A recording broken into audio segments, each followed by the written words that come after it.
दोस्तों Robert Kiyosaki की जो मैं इन्वेस्टमेंट स्ट्रेटजी के बारे में आज बात करने वाला हूँ ना, हो सकता है कि आपने वो इन्वेस्टमेंट स्ट्रेटजी कभी सुनी ही ना हो, लेकिन वो रियलिटी में एग्जिस्ट करती है।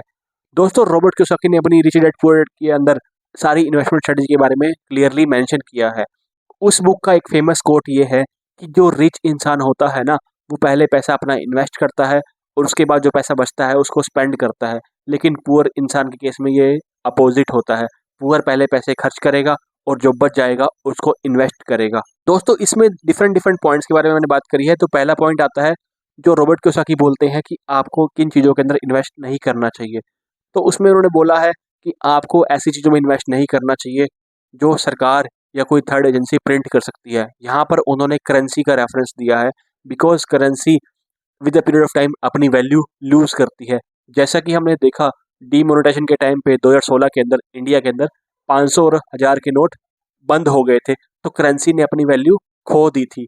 इसी तरह जब रिसेशन आया था 2016 के अंदर, तो डॉलर्स ने भी और स्टॉक मार्केट ने भी अपनी वैल्यू खो दी थी। तो वो ये सजेस्ट करते हैं कि आप उन चीज़ों में इन्वेस्ट करो जिनकी value with respect of time बढ़ती है, ना कि कम होती है। दोस्तों सेकंड पॉइंट आता है जहां पर रॉबर्ट कियोसाकी बोलते हैं कि आपको इन्वेस्टमेंट नहीं करनी चाहिए। तो उन्होंने बोला है कि आपको स्टॉक्स, बॉन्ड एंड ईटीएफ के अंदर इन्वेस्टमेंट नहीं करनी चाहिए, बिकॉज यहाँ पे मार्केट वोलेटाइल होती है, रिस्क ज़्यादा होता है और गेन के चांसेस कम होते हैं। तो यहाँ पर उन्होंने इन्वेस्टमेंट के लिए मना किया है। दोस्तों अब आते हैं पहली स्ट्रेटजी के ऊपर जहाँ पर रॉबर्ट कियोसाकी ने खुद इन्वेस्टमेंट की हुई है।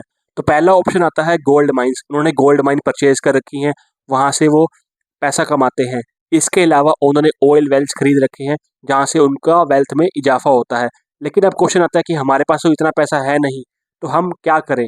तो इसमें एक ऑप्शन अवेलेबल है हमारे पास, हम प्रेशियस मेटल परचेज कर सकते हैं, जैसे गोल्ड हो गया, सिल्वर हो गया, डायमंड हो गया। हम ये मेटल परचेज कर सकते हैं, बिकॉज इससे होता क्या है ना, इसकी वैल्यू टाइम टू टाइम बढ़ती रहती है। लेकिन अगर मैं बात करूँ पैसे की, जो करेंसी की है, वो वैल्यू दिन पर दिन घटती रहती है बिकॉज ऑफ इन्फ्लेशन। दोस्तों अब आते हैं सेकंड स्ट्रेटजी के ऊपर जो रॉबर्ट कियोसाकी ने हमें बताई है। रॉबर्ट कियोसाकी बताते हैं कि हमें असेट बिल्डिंग के ऊपर काम करना चाहिए। तो असेट बिल्डिंग में क्या हो सकता है कि हम कोई कमर्शियल प्रॉपर्टी ले सकते हैं जिससे हमें मंथली रेंटल इनकम आती है। तो इस वे से हम अपना वेल्थ बिल्ड कर सकते हैं। दोस्तों थर्ड स्ट्रेटजी आती है, आप कोई भी इनकम जनरेटिंग व्हीकल परचेज कर सकते हैं और उसको एज अ टैक्सी किसी कंपनी में अटैच करवा सकते हैं। तो उससे होगा क्या ना, आपको मंथली इनकम आ जाएगी। दोस्तों आज की वीडियो में इतना ही। कमेंट करके हमें जरूर बताइएगा कि आपको कौन सा इन्वेस्टमेंट ऑप्शन बेस्ट लगा। दोस्तों वीडियो पूरी देखने के लिए आपका बहुत बहुत धन्यवाद। अगर आपको हमारा कंटेंट पसंद आया हो तो लाइक, शेयर एंड सब्सक्राइब करना मत भूलेगा।